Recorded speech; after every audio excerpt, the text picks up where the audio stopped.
Armstrong is on the moon. Neil Armstrong, 38-year-old American, standing on the surface of the moon.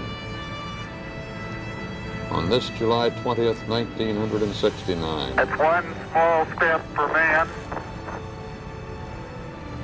one giant leap for mankind.